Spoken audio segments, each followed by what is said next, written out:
Ready? Hit it. Yep, here he comes. Riding his trusted steed through the Sierra foothills as he brings you the news. Oh yeah! Oh yeah! He calls himself Charlie! What you doing, Charlie? Sorry, Charlie. Hi, Charlie. There you are. Look how cute you are. Yeah. Hey, Charlie. What's with the dark glasses? And now, here he is, a man of God, living in a world of Disney. Ow, Charlie! Charlie Simons. Charlie bit me. During my little vacation, my little walkabout, my 3 weeks of absolute awesomeness with heading up to Idaho and Washington State and Oregon, coming down the Oregon coast and catching up with some old friends and meeting a whole lot of new ones. And it was just exactly what I needed. The timing was perfect, but I also felt kind of like a bit of a traitor because I'm leaving right before the election to go on this vacation. But it was such an awesome opportunity. I decided I got to go for it, especially after my little health scare that I had last month with the high blood pressure thing and winding up in the ER twice within less than a week. It was just too much. So went ahead and took it, and I'm glad I did. It was really a fantastic time, but I still kept doing shows. And while I was in Brookings, Oregon, staying at my friend's B&B there called Bird's Ocean Nest. That's it, Bird's Ocean Nest, BYRD''S, Bird's Ocean Nest in Brookings, Oregon. Extraordinary bed and breakfast if you're looking to get away. I got to meet Russell Protentis. And I said, I want to have you on the show. And I had him on live. And we were having signal problems towards the end. He just went away right at the point of an extremely riveting story about protecting the life of Rudy Giuliani. And I mean, as I'd already been blown away by all of what he was talking. He's the author of a book, by the way, called Flight of the West Wind. Flight of the West Wind. Look it up because everything's true in this book. And he tells a story about the cartels that he was working against, trying to bring them down, working with government agencies. He was part of a government agency, bringing down a cartel. And then I'm thinking, okay, that's enough, man, because that was like 45 minutes of just riveting storytelling. And then he starts in about this thing that happened with Rudy Giuliani. And I was very fascinated. And then he just went away. What? But come back. What? So he's back. I was able to get him to come back on again. Hello, Russell Protentis. How are you, my friend? Terrific. How are you, Charlie? You look relaxed and refreshed. You look great. I feel great. I'm very happy to be that way. There you are. Yes, sir. Welcome back. So glad to have you. So I want to stress something. When you have authors on, because I've been doing the media business my entire life, I've interviewed so many different authors. Most of them don't really want to tell you a whole lot about what's in the book because they want you to buy the book, of course. So then I'm talking to Russell before coming on the air right now. He goes, yeah, that story's not in the book. He told me about a couple of the other things. I'm like, oh, not in the book? Well, so if you like these stories, imagine what he has in his book is what I'm trying to say. Because most authors, you don't want to tell. Again, you don't want to hurt the sales. Well, I already know everything that's in it, so no need to buy it. But I hope you enjoyed the interview because I surely did. And welcome to round 2. Pick it right up, where we were talking about Rudy Giuliani in the first show I did with you and what happened with that. You were part of a detail assigned to protect him. Who were you working for at the time? I was working with the Trump campaign in Manchester, New Hampshire. President Trump had a rally there during the primary season, and he had a big crowd. The place was packed like all the other venues that he speaks at. And when I went into the venue, one of the staff approached me who knew me from before and said, the mayor is going through all these crazy lawsuits. His assets have been frozen. Would you mind if he attends, keeping an eye on his section, just make sure nobody bothers him or hassles him? And I said it would be my honor, especially since I had some experience and I had met him before in the past. So to go back a little bit, the case that you and I talked about previously, Rudy Giuliani was the United States attorney at the time in New York, and his office prosecuted the case. He assigned his top assistant, Ann Kenner, and she brought it to a successful conclusion. And Rudy came by, we had a little photo op, and he thanked me for all the work I did on the case, since I was a Boston agent and I brought the case to New York. And we had a pretty good rapport. And I hadn't seen him since that time in 1988. Well, now I get the privilege of being in his area in the Manchester, New Hampshire, Southern New Hampshire University Arena. There's probably about 12 to 14,000 people in attendance, packed house, like it always is for the president. So I position myself over to the left of the stage of where President Trump is speaking. And the people were all very accommodating to him, very, very nice. And I said, I always carry my book with me, and I had a big jacket on, big winter parka that I was given when I worked at the 2002 Winter Olympics in Salt Lake City for the United States. You were there with Mitt Romney. Did you Yeah. you just say Parker? Parker? Parker, winter Parker. Yeah, park the car in the Harvard Yard. Exactly. Parka. You throw an R on the end of everything, you Massachusetts people. Yeah. So you're wearing your parka, and you got your book in there. That's cool. What happened? So, as I'm standing over by the greatest mayor in the United States of America, one of the great heroes of 9/11, brought the city back emotionally, was a solid rock. Even before that, though, remember, New York was all but in ruins. People were writing it off. People weren't even going there. Tourists weren't showing up there anymore because of the crime, the filth. It was a disaster. And Giuliani came in, man. Teddy Roosevelt said, walk softly and carry a big stick. He walked loudly and carried an even bigger stick. He cleaned up that city like nobody's business. He did such an amazing job. For people to turn on him in that area now like they have, I'm like, you're ignorant. You don't even know who this man is. And now you're treating him like he's some kind of whack job, and all these lawsuits piled on him, like you said, freezing his assets and everything. He's in trouble. He's in trouble, and that makes me sick. It sure does. And I worked on other Secret Service details prior to that in New York and the mid-90s. And the police, to a person, raved about this guy and what he did to cut the murder rate in New York City by 50% his first year in office. Yep. By working with the commissioner and putting the one-man patrol on the beat, a walking beat, where they would communicate with people everybody, business owners, pedestrians, and they became part of the community.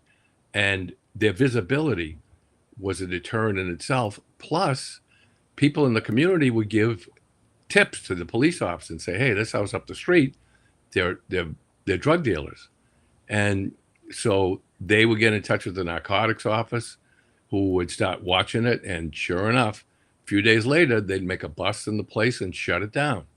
And it was making the community much safer. And the stop and frisk law was so successful. Brilliant. You would take an armed criminals off the street just with a stop and frisk. Mm-hmm. So he did a great job. And then from there, he went on to run for U.S. Senate, and he was going to clobber Hillary Clinton in that race. He was way ahead in the polls, gathering in about 70% of the potential vote. And then he got a touch of cancer, prostate cancer, and he had to bow out of the race in order to get the full treatment he needed. And then the rest is history. The evil one became the U.S. Senator, and then she went on to become a member of the cabinet under Obama, and then run for president herself. And thankfully, Donald Trump was able to stop her before she became the dictator in No charge. kidding. Yeah, that would have been the third term of Obama. That was the Absolutely. whole plan. She would solidify all the things that Obama had done through his executive orders. She was going to be able to turn right around and make them forever, which would have. Can you imagine what shape we'd be as bad as we are now? Can you imagine if she would have won the presidency instead of Donald Trump being able to come in and actually thwart their plans for a good 4 years? Right. Where But would it we did, be now? Whew. it didn't stop Obama. He got his third term in It is his third term. You're absolutely 2020. right. Yeah, Yeah. No, I he did. agree. I agree fully. So you're with Rudy Yep. and a little reunited after getting to work with him on some legal things. That's cool. And what happened? As Trump was giving one of his long, detailed speeches, I interacted uh, with a fellow who was sitting next to Rudy, who turned out to be his political advisor and his attorney, Ted Goodman. So Rudy was signing autographs, taking selfies with people. And so I asked Ted Goodman, I said, I've written a book and Rudy's in the book. And could he affix his signature inside the front cover? And Ted looked at the book, he browsed through it a little bit, and he passed it to the mayor to sign. And he did. And they passed it forward to me, and he asked for my name. I gave him a business card, and he said he planned on getting the book when he got back to New York, and he was going to read it himself. And he put his signature on it Nice. to Russell Protentis, Rudy Giuliani. Best of luck. And so I treasured that. I always keep it on my bookshelf. And then we interacted a bit from time to time, and sometimes people would try and nudge their way into his section after everybody was seated. So I would kind of move them away from the area, and they were very respectful. They understood the mayor was there, but he didn't want to be signing autographs and everything for the entire speech. He was there to support the president. So as the night went on, things wrapped up, and Ted Goodman said, "Thanks very much for keeping an eye on us and keeping people away from the mayor." He very much appreciated it. And that was the last I saw of him. So I exited the arena. I brought a friend of mine with me, and his name was Kevin Burley, and he had a bad leg. So prior to the engagement, I dropped him off near the arena, and then I parked you're going to like this, parked my car about a mile and a half away. In the And car park. in the car park. You parked your I car in the walked car back. park. And I walked back, and it was freezing. It was about 11 degrees. It was snowing, and the president got a great reception there.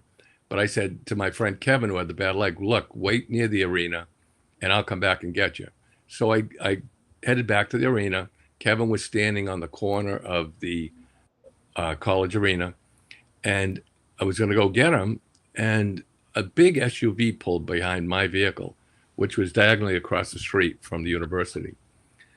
And within seconds, I got out of my car and I saw a huge crowd, 8 to 10 people, headed over toward the mayor.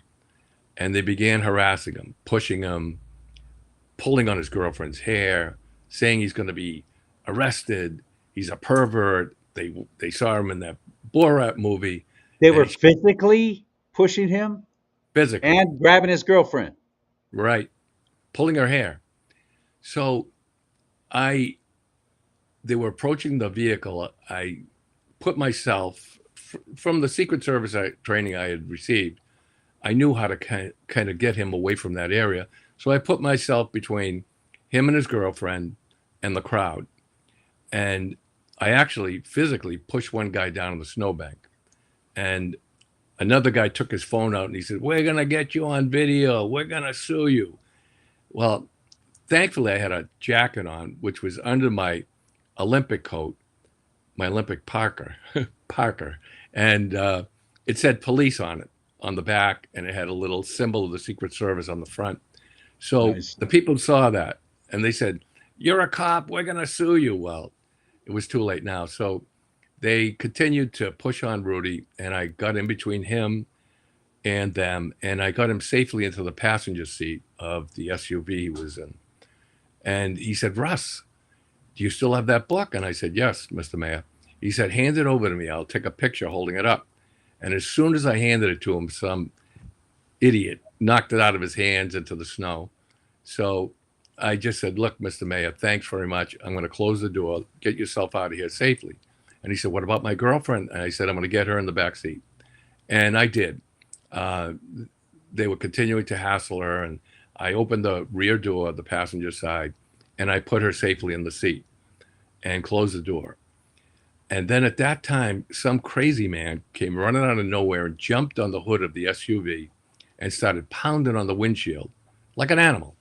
And so the police finally disengaged from the Trump motorcade, and they responded. And I helped an officer pull the fellow, his name was Roderick Weber, we later found out. And we pulled him off the hood, and the police officer cuffed him.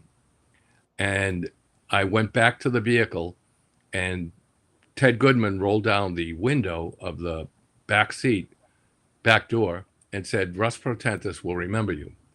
And I said, "Get yourself out of here safely." And I was glad to be of service. So they headed off. The police officer took a statement from me. I showed him my ID, and he said, "You may be hearing from us in the future." So I said, "That's no problem." And as I was driving away, Rudy Giuliani yelled out the window. He said, "We should press charges, assault and battery on these guys." But nobody stayed behind to give the police the statement, and they took off. So He's right, though. he's right. He's right. He's Until right. we start prosecuting these pigs, Right. they're not going to stop. That's 100% correct. So I met with police officers, gave them a statement, gave them my ID, my background, and my phone number. About 2 or 3 months later, I got a subpoena in the mail asking me to come to testify at a trial in April of 2024. This incident occurred in January of 2024. So I was requested to show up at the Manchester courthouse, district courthouse, and testify. So I headed up to the proceeding. I introduced myself to the assistant district attorney, and he said, "Russ, I think the fact that you showed up here is going to preclude you from having to testify because they probably didn't think you would show. And with your background as a federal agent, 33 years of law enforcement, I don't think they're going to go forward. We'll probably get a guilty plea," which we did. About an hour later, Roderick Weber decided to plead guilty. Good. They sentenced him immediately to 3 months in the local house of correction, which really isn't much. He was charged with disorderly conduct rather than assault and battery. And he did serve 67 days of the 90 days he was sentenced to. But it sent a message that these things wouldn't be overlooked in the future. And I was glad to help out the party, especially the mayor. And Ted Goodman responded to me and was going to get me on Rudy Giuliani's radio station or a show that was broadcast from 3 to 4 in WABC in New York. But unfortunately, Rudy was fired by the owner for continuing to talk about the fixed election. And so now he just does a few podcasts, and I'm trying to work things out with Ted Goodman, whose number I have, and we're trying to work things out for me to get on the podcast sometime in the future. So we'll see what happens with that. How about if you both come on my show? I would love it. I would love it. So would I. Yeah, I would love it. I would love it. Yeah.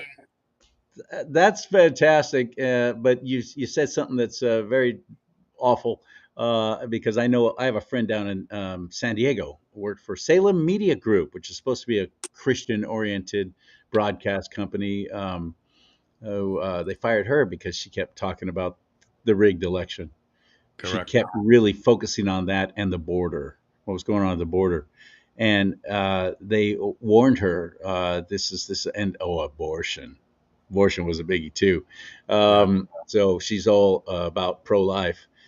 And that's what's happening. Rudy, how do you fire Rudy Giuliani in New York on WABC? We're talking about rigged. That's WNBC, I know. For No, talking you're about right. rigged, 77 rigged elections. WABC. That's how it's advertised. Yep. You know, how do you justify that? They don't care. They have an agenda. ABC is owned by Disney. I used to work for ABC.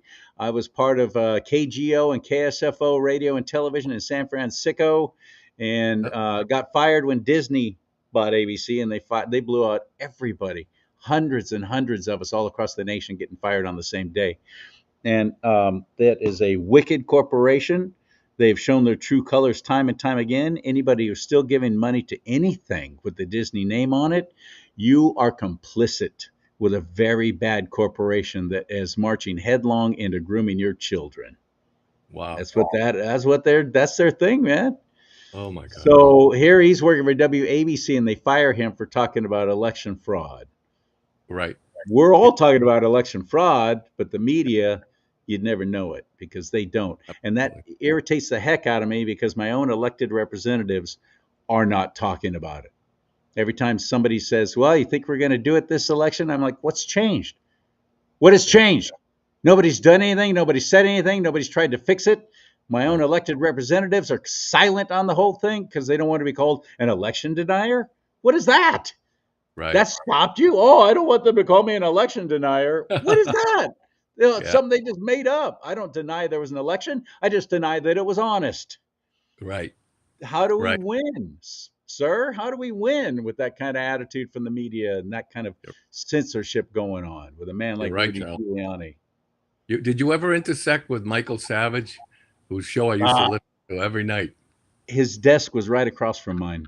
Oh my gosh, what a I was doing mornings on KSFO, and he was on the weekends. He was Wow.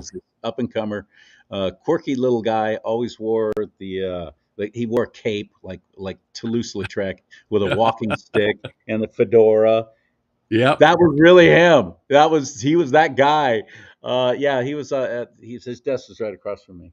So I that read was one of cool. his first best-selling books, Liberalism is a Mental Disorder. He's a mental disorder. That's right. Yeah. He's brilliant. He's He is. brilliant. He is. If you pass him in the garage, you weren't going to do it quickly. He was going to engage you in some kind of long form conversation. Oh, I bet. I don't even know what he's doing now, Michael Savage, or where he wound up. I saw him the other night on Newsmax. I think it was on a weekend, probably the weekend before last. He does a couple of appearances. He talks about politics, and I think something happened with him. He had a great radio show that came on every night from 7 to 9 o'clock. Always entertaining, and out of KSFO, the San Francisco studios, mostly. Right. And he's been reduced to a podcast. They kicked him off that radio station, the entire iHeart Radio network, and he's doing podcasts now. And he's a contributor to Newsmax.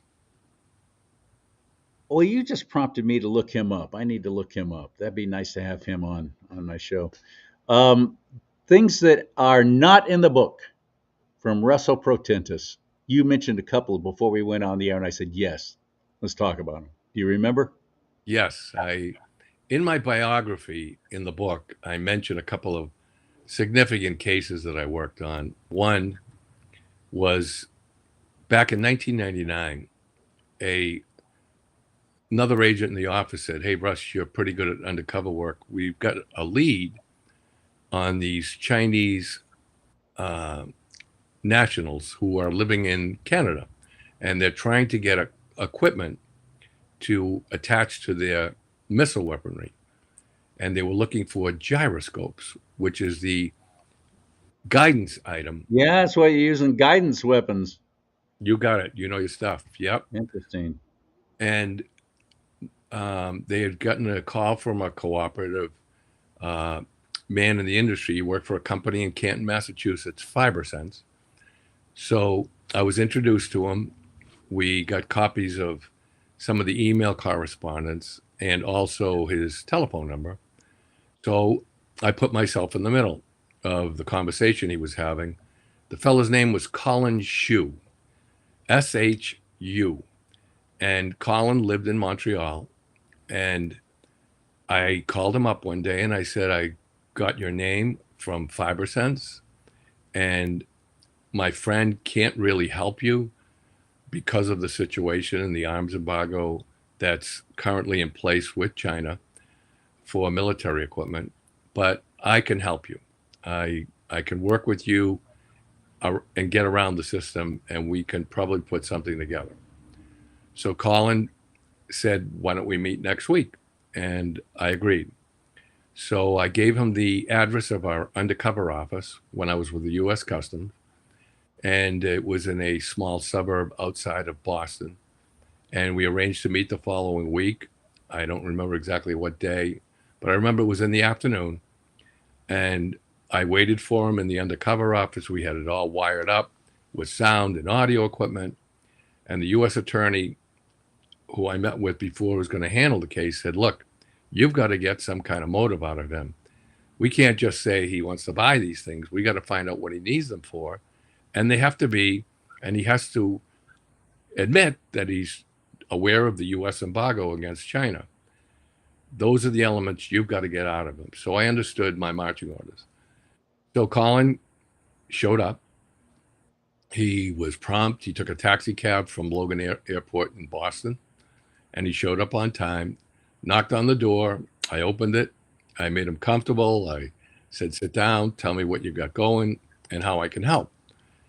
He said, well, our country really needs gyroscopes to guide our train system. We're having a lot of collisions on our train tracks. And I said, I wasn't aware you had a lot of trains. And he said, well, we do. And we're expanding the railroad system, and we're going to need these guidance systems to avoid collisions on the tracks. So I said, Colin, is that why you came all the way down here from Canada to tell me that bullshit story? And he said, what do you mean? And he said, You actually said that to him. That's awesome. I said, Colin, if that's all you've got to tell me, the door's behind you. You can catch the next flight back to Montreal because we can't do any business. He said, well, what do you mean? I said, well, first of all, if I sell you these gyroscopes, I'm putting myself at immense risk. I could do 10 years in prison because there's an arms embargo against China. I'm sure you're aware of it. He said, well, kind of.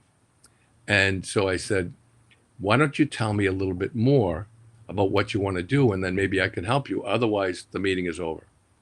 He said, well.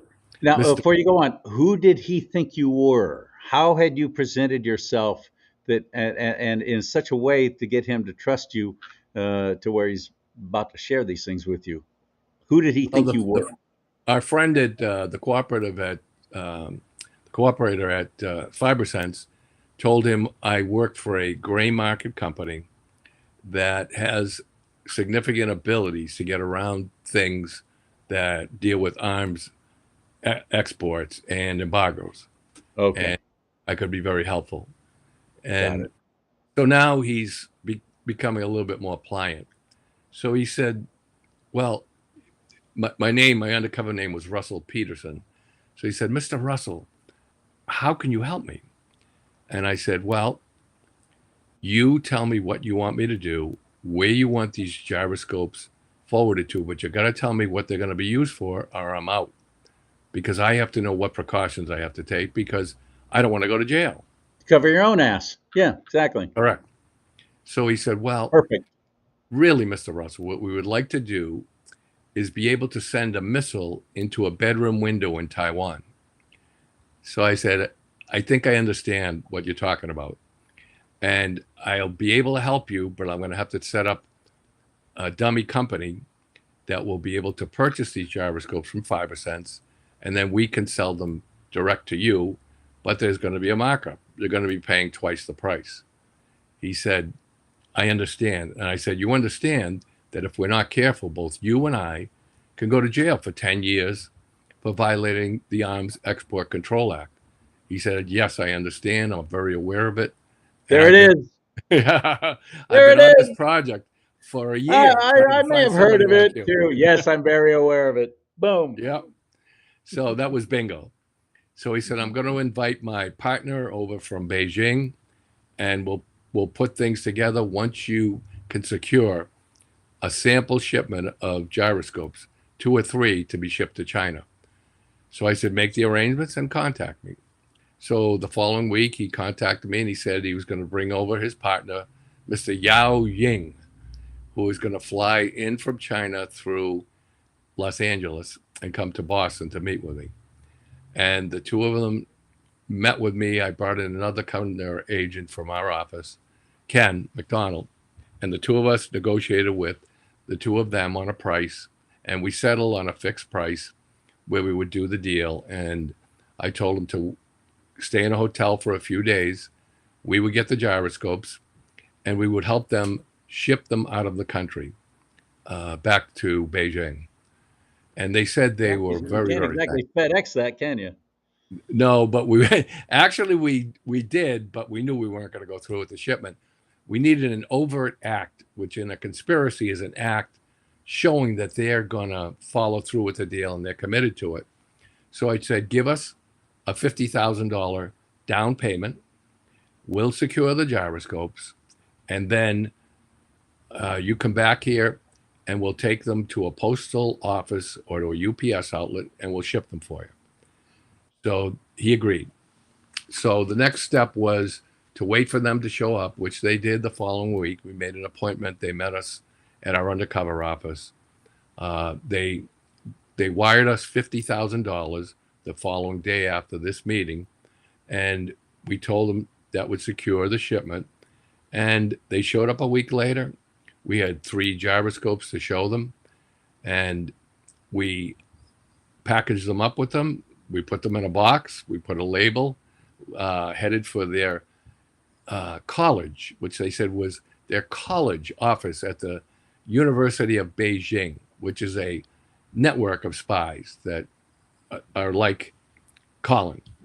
And I asked him, I said, Colin, how many of you people are here trying to do the same thing in the United States? He said, Russell, we have thousands, beyond what you can believe, targeting every facet of the U.S. military manufacturing operation. What we do is we get your gyroscopes or your material over to our country. We hand them over to our scientists. We do reverse technology on them, and we try to produce them ourselves so that we don't have to keep coming back to the United States. So I said, you got a deal. So I said, we'll send you as many as we need. He said, well, until we can conduct the research technology on these items, we'll probably need you to supply us for the next year. And I said, no problem. So we took them to the post office. The two of them waited with us as we put the UPS label, because at that time, the local post office handled UPS as well. And we put the UPS label on. We shipped it. They paid for the postage, which was consummated the deal. And we placed both of them in handcuffs and brought them back to our office and booked them. And we got fantastic press because President Clinton at the time had Madeleine Albright, his Secretary of State, in Beijing, negotiating for a deal to send our missiles to China, 600 of them, to be used by the Chinese, probably on Taiwan. So Madeleine Albright. This is still stunning to me to this day that nobody was really screaming about that. Why are we sending missiles to China? Correct. Why did we sell uranium to Russia? And this Correct. is all under the Clintons. Right. As you know, Al Gore had a lot of friends in China who supported his campaign for presidency. Clinton was probably aware of it as well. And they wanted to make buddies with China like the Democrats currently are doing with Iran. Even they know that Iran would love to lob a nuclear missile to the United States, and they want to do the same to Israel. But for some reason, they want to befriend these people who are terrorists. They're geopolitical enemies of the United States of America. And they want nothing more than to engage the United States, the Chinese communists, than a military conflict to show their superiority.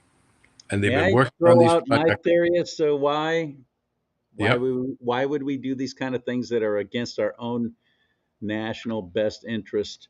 Um, because these people, this is part of their agenda. What is it, 2030, 2035? They want us to be in World War III. yep, you're right. They want another world war. They want to Yep, depopulate the earth. That's their main focus, is to kill off a whole bunch of us. That right, might sound like crazy talk, but if you think it is, you're not paying attention. You know nothing about the Georgia Guidestones. They've shown us again and again and again. This is their plan: depopulate the planet, not the United States, but the whole all right. planet. Bring Yep, down the United States so you yep, can bring in and usher in your great reset and your one world government. This is all World Economic Forum, Klaus Schwab garbage. yep, And you're right. we've got sign after sign after sign of our own elected leaders contributing to this. And again, nobody seems to ever talk about it. The only one who So thank really you. cares to stop it is the man who was the Republican nominee for president of the United States. He's very aware of what China wants to do. Unfortunately, I liked and admired some of what the Bushes did for America. I protected both President George H. Bush on a Secret Service detail, several of them, and President George W. Bush, but they surrendered to China. And they were as guilty as President Clinton was and Obama for helping to build up China. And I went to a conference held in Boston, uh, put on by the State Department and the CIA. And there was one fellow who spoke, and he said, he was with the National Security Council, and he said the ideal of the Chinese Communist government was to meet the United States somewhere at sea prior to 2030 and sink one of our naval vessels. And they were building up to it. And then he showed pictures of all these vessels leaving the California ports, San Francisco, Los Angeles, Oakland, with the Chinese flag on, with our scrap metal. With our scrap. And Michael Savage used to speak about that. And he used to talk about the Chinese flags being loaded with our scrap metal. When junkyards at the time used to give you $800 to $1,000 for a car that wouldn't run anymore, and they were being sold to junkyards for scrap metal, which the Chinese were buying hand over fist. Why? To build the aircraft carriers and naval vessels and their tanks. Yeah. So And the steel that they have on their continent and their country is inferior to the steel that we have absolutely, here in the United States. absolutely, Japan has had that problem for a long, long time too. We absolutely. finally had to start importing steel because for some reason their steel just doesn't hold up, but comparatively speaking. But this is this is amazing, man. You've been on the inside. What was it like at Secret Service detail for a president, comparatively speaking, to who we have now, protecting the greatest president, one of the greatest presidents this nation's ever had, and Lord willing, will be president again? Yeah, I What's it like? my regret is that I retired too early, and I wish I was still on board. But yeah, I traveled with George W. Bush on a traveling detail because every 4 years the Secret Service is short of manpower. They have candidates with matching funds where they're afforded Secret Service protection. Although Biden was very stingy, he wouldn't give anything to RFK until after Trump was shot at, and I don't know how RFK he got away with that. I don't he know how he denied. got away with it. He denied him protection. I I know. think he wanted an open field. He wanted Trump in jail, and he wanted RFK bleeding out on some stage somewhere. And he was figured he would just slide into the White House with no election. How sick And is that? yeah, he'd slide back into the White House with no competition in an election, Right. and really a shame. So I actually it drew my interest when the second attempt was made on the president. I was assigned to the Democratic National Convention to supplement the Secret Service, and I worked on a detail with a few great fellas, and we were assigned to accompany President Bush. He was going to play 9 holes at the Pine Hills Country Club in New Jersey, one of the finest courses in the United States.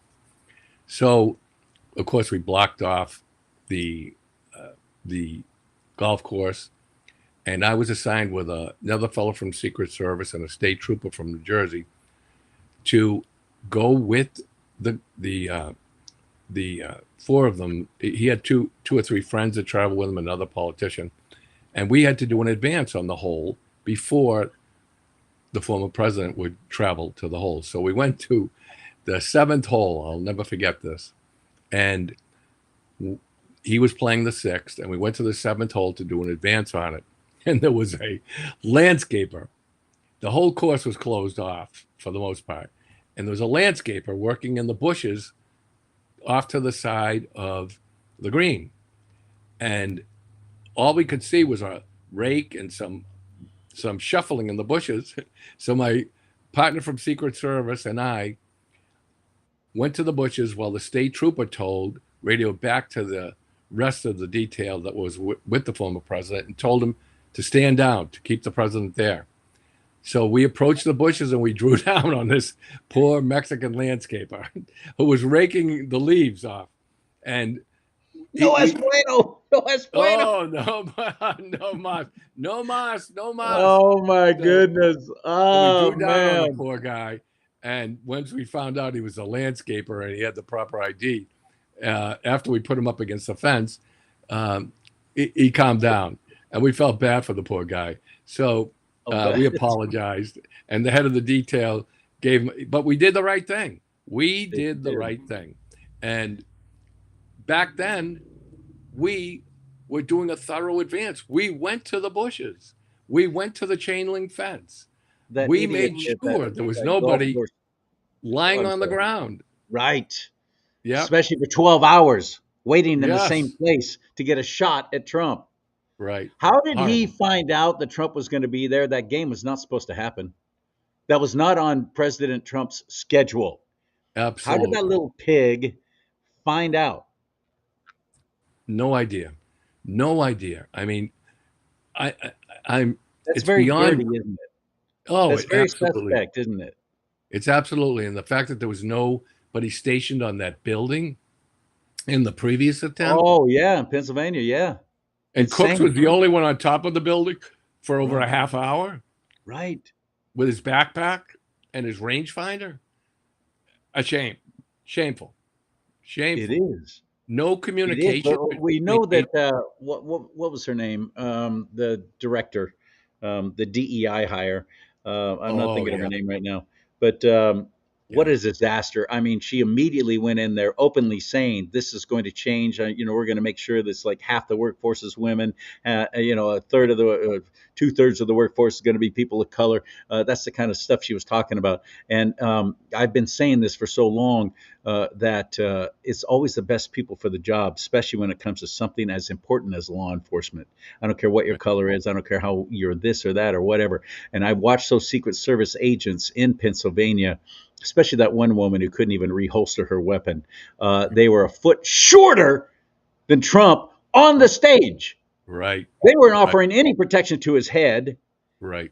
What a Right. pathetic display of what's supposed to be one of the greatest law enforcement forces in our nation. Absolutely. Absolutely devastating. And I love the guys I worked with back then. They were much more thorough. They were much more concerned. I mean, I never looked at the candidate I was protecting. My job, if they told me, Russ, you're in the elevator shaft at the rear of the hospital, like on one occasion I was for President George W. Bush at the Republican National Convention in 2000 in Philadelphia. I knew he was coming by me. And of course, most people would want to take a gander and see what my eyes were fixed straight ahead on the rear loading dock. I never turned around, and I actually got a tap on my shoulder, and I still didn't turn around. And one of the Secret Service agents whispered to me, "The president's very thankful for you being here." But I still didn't turn my head away from what my focus was on, which was the threat coming from the rear freight elevator. But now you see some of these agents that they don't pay attention like they should. I read recently that a woman on a detail that Trump attended, or a rally attended, about 2 weeks after the attempt on his life, the first one, she dismissed herself to go breastfeed her daughter, who she brought on the detail with her, and was in the car waiting for her with her sister so she could go breastfeed the child. They're so afraid of being sued or harassed or being brought up on charges of sexual discrimination, harassment. They acquiesce to these foolish demands. I would, if I was the head of that detail and the woman said, "I have to go breastfeed my baby," I said, "Continue on your way, go home and breastfeed her and never show up again." Yeah. But of course, it would be considered chauvinist, misogynist, and in this environment we live in, there are some great female agents. I worked with one out of the Boston office, Peg Mannix. She was fantastic, as good as any of the other men. She was I don't very think that efficient. I'm implying that women can't do the job as well as Correct. men. But one of the things, if you have a president who, what is he, 6'3", 6'4", you better have him surrounded by people who are equally as tall. You have to Abs- protect his head above all else, and Absolutely. these agents could not. And then I heard some of the audio of several of them going, "What do we do now? What do we do Yeah. now? What do What we do we do do now?" now? And it was What the do we women do saying it. now? It was the Yeah. women saying it. Yes, it was. No I don't training. know. How about your training? Why don't you go back to that and try and recall some of that? Right. Oh, it really bothered me. And I thought he wouldn't make it to this point. And my prayer every night is not the first call that he become president of the United States, but that he stays safe and out of harm, and he makes it safely into the White House, because that's my big fear. And then after he's elected, that he would stay safe and be able to execute and take and swear in at the oath of office on inauguration day. That's my big concern. I don't know how. I don't know how that's going to happen. Right. Because they will stop at nothing now to keep him Absolutely. from holding office again, ever being in that Absolutely. Oval Office. They will stop at nothing. Absolutely, Charlie. You're right. 100%. I wish I could be there. I don't know what I would do. I would take a bullet for him, but that's part of my, the military background too. You and me both. And I contacted somebody who was still with the Secret Service, and there's several agents like me, dozens, who would volunteer for no pay to work the peripheral areas of all his rallies and make sure nothing like this ever happens again. But unfortunately, they're bound by policy. We'd have to go through a full They're background of bound it. by unions. That's what Yes, that's all right, about. I'm quite right, convinced. right. Um, one more story. One more story. All right. Then I'll let you go. Also in 1999. Uncle Protentus, tell me one more story. Okay, son, stand by. In 1999, I developed an informant from Iran, and this was right after 9/11. He had helped me out on a case previous to this, and right after 9/11, he felt bad about what he saw that was going on and what had happened with people from the Muslim world attacking our country. And he said, "Russell, I think I can help." And I said, "How?" He says, "I know a lot of people in Iran. I know an Ayatollah. I know some of the generals in Iran from when I was over there in my seafood business, and I want to help." So I said, "How?" He said, "I'm going to make contact with the Ayatollah, and what would you like me to do?" And I said, "Well, see if he wants to engage you in trying to get some arms for Iran, because they're desperate for military equipment." Now, this is What was back the in year? 2001. This is 2001, within months of 9/11 happening. Yeah. First of all, find out if he knows anybody over there that was involved in the effort. And then second of all, see if he knows anybody who would like to purchase American-made military equipment. So within a week, he called me back. He said, I've got two people. One was the babysitter for my parents, watched over them, and his name is Paul. And he knows a fellow by the name, I could say this now because he's dead. He recently passed away. And his name is Abdul Rahman Shabakash. And he is one of the largest heroin dealers in all of Iran. And I plugged the name into our computer. I saw that he had been arrested with 600 kilos in a hotel room in Turkey. He somehow beat the charge. And then I made an appointment with the CIA. They had a file on him as well. He escaped a execution for distributing 8,000 pounds of opium by being extracted by helicopter from the motorcade in a firefight. And he was willing to bring the informant over and discuss ways that he could help him. And so at that time, I stayed off that for a little while, and we worked the criminal angle on the arms deal. He set up a meeting for me, and I worked as an undercover operative, and I went over to Vienna, Austria. He set up a meeting with the Ayatollah's brother, a general in the Iranian army, and a member of the Revolutionary Guard and the Iranian Secret Service. So I went over undercover to meet with them because they couldn't come into the States. And they met with me in that hotel room, and they wanted to secure a deal for $300 million worth of U.S. military equipment that they wanted to use in their conflict with Iraq. So we put the whole deal together. We get some down payment money. And it turns out we were stepping on a case, something that the CIA was working. So we were told we could stop this shipment, take some money, but don't put an end to the operation.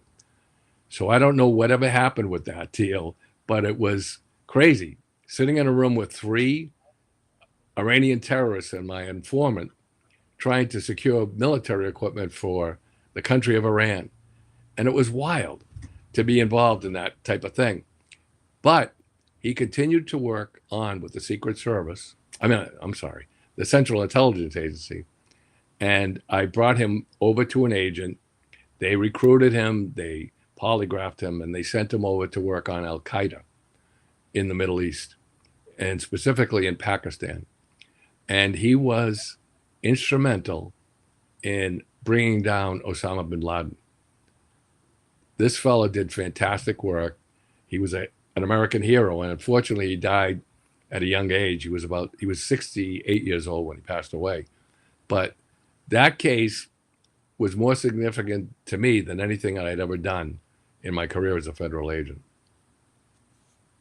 So great. You worked, I don't know if you actually worked for the CIA or you were just, agencies borrow from other agencies, but you were right there around 9/11.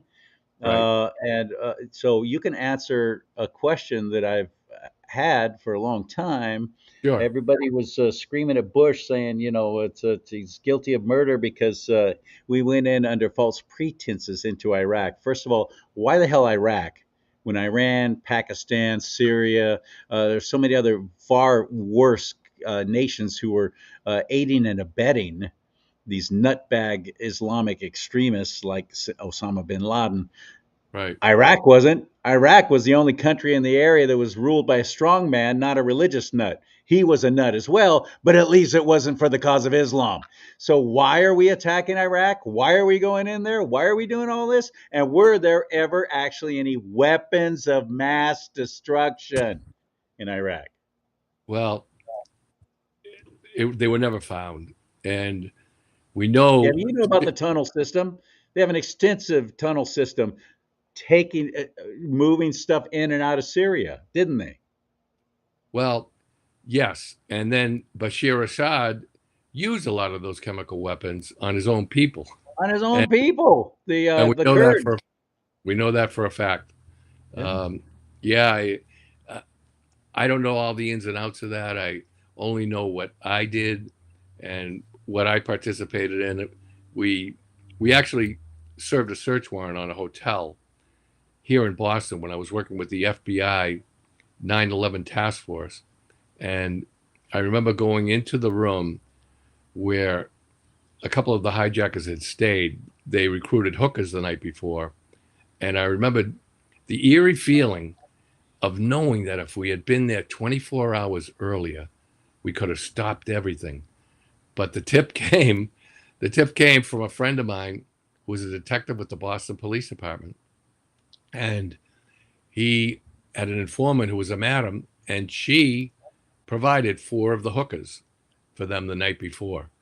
So if you ever watch any of these specials, they spent the night with hookers because they said they had to fit in, fit in with the Americans. So yeah, it was. They didn't meet their 50 virgins.